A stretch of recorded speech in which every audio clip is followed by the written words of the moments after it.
Bad things are going to happen to your life. And remember my quote, everyone who I've ever lost is worse off without me. That's the Tristan Tate original quote. Remember that one, because it's true. It's true. So yeah, fuck everyone I've ever lost. And I mean friends, I mean everybody. And it's very true. Have you got any advice for 21-year-olds who, I guess, seem pretty lost and they don't really know which direction to go in? What would you offer to those guys in terms of advice? Oh, I've got loads of pieces of advice. Loads. If you don't know what to do, don't go to university. Yeah. That's the first thing. If you know what you want to do and you need a university degree to do it, then obviously pursue that. If you don't know what you want to do, going to university is going to burn 3 or 4 years of your time and likely get you into a bunch of debt and a bunch of trouble that you don't need. If you don't know what you're doing, avoid university. Step number 1. 2, don't waste... Yeah, don't waste time. Yeah, don't waste time on frivolous pursuits. Stop trying to live like the man unless you've actually become the man first. And that means women. Stop trying to get laid all the time and get beautiful women. Because if you are a nobody, the time and effort it's going to take into convincing a really beautiful woman to go to bed with you is much less time than it would take me or Mike, because we are a somebody already. So you're burning your hours.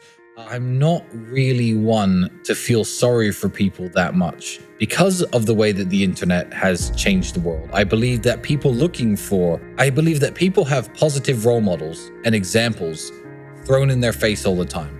I feel like to sit back and say, oh, well, you know, I'm just a video game porn addicted playing, you know, guy with no muscles and no physique and no physicality. Oh, well, it's because I haven't got a positive role model.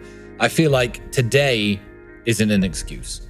I feel like that every single second that you're scrolling on your phone or looking at Instagram, etc., there are dudes out there, you know, even so much as selling little coaching calls or courses, or, you know, who you'd want to be like. But it's easy. It's easier to sit around and play video games and masturbate than it is to get the money to buy real supercars and seduce beautiful women in the real world. It is much easier. And because it's easier, I feel like a lot of people don't want to weigh out. So I don't need to give them advice. I feel like the advice is out there. If you're watching this and that describes you, good. At least you're listening to people with a healthy mindset who maybe can inspire you a little bit to try to be like that. But the type of person who really needs this advice and isn't going to get it is never going to watch this. They're not going to look at the photo of you there with your shoulders, etc., standing next to me with all my whatever car I'm next to and think, I'm going to listen to these two. So those people aren't watching. So we don't need to worry about them, you know? Just let them, you know, flip our burgers and cook our meals. The old saying of, you know, you become the average of the 5 people you hang around with the most, that's older than the internet. That saying it predates the internet. But essentially it means the 5 people who influence you the most. And, you know, if you do live alone, or if you don't have many friends, or you don't have a big group of people, what you're watching and what you're listening to influences you massively. So yeah, cut the crap out. Exactly the same with a healthy diet. It influences your health. A healthy mind is exactly the same thing. Scrolling up and down Netflix, watching trash all day is not going to get you anywhere, literally, ever. Whereas, you know, you might hear a piece of advice in a podcast that, you know, makes you wake up and think, you know what, I actually need to get my shit in order. So yeah, be careful what influences you. But random question, what is your biggest fear? You know, this is going to sound so arrogant, and people always tell me this. I don't have any fears. I don't have any irrational fears.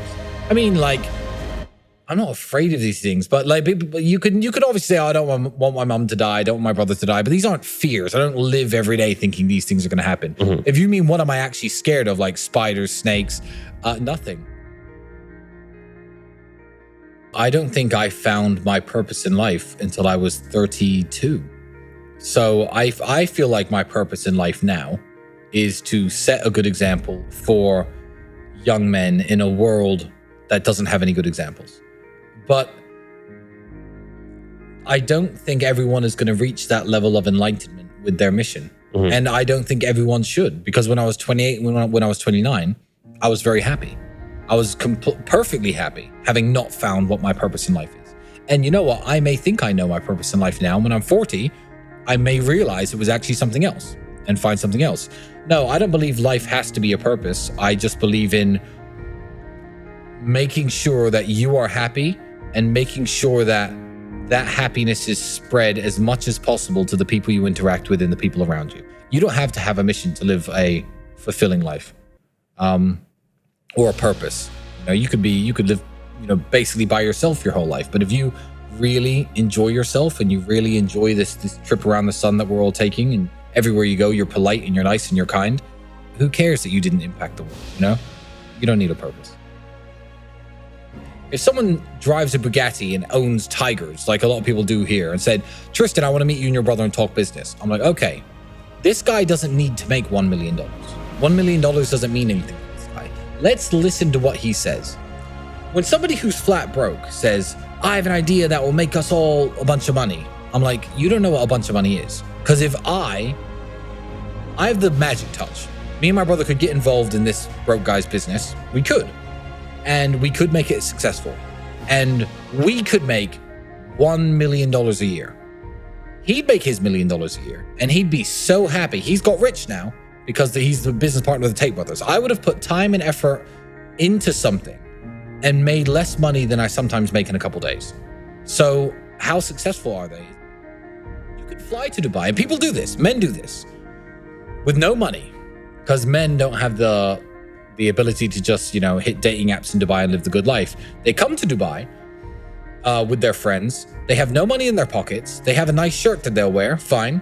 And they'll take a taxi from their really cheap hotel down to downtown, picture in front of the Burj Khalifa, click, picture in front of a Lamborghini, click. Now they're a guy with a picture in front of a Lamborghini in Dubai. They're a guy who hangs out in Dubai now. He's at the Burj Khalifa. He makes less than $1,000 a month, probably. People do this. They literally clout chase based on location. And that is the biggest waste of time that I've ever heard of.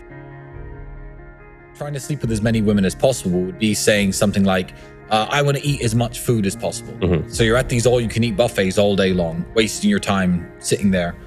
But it's actually better to visit 3 or 4 really exquisite 5-star restaurants per week. It's just better for your mind, for your body, for everything.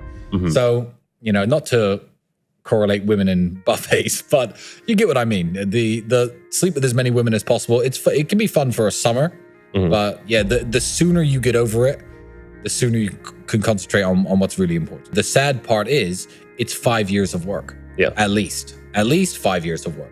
And nobody wants to do the work.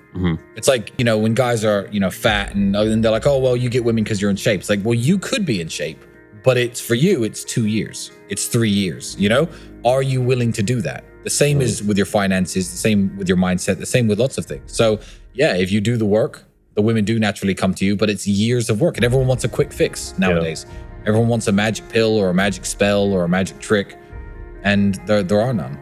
Anybody, myself and my brother too, from age maybe 24 till 27, 28, I was just essentially locked away 7 days a week, working 12, 13, 14 hours a day. And everyone's like, oh, wow, you've done well. It's like, yeah, well, surprise. Like it's not a secret. You could be a sad winner or a sad loser. So go and win every day.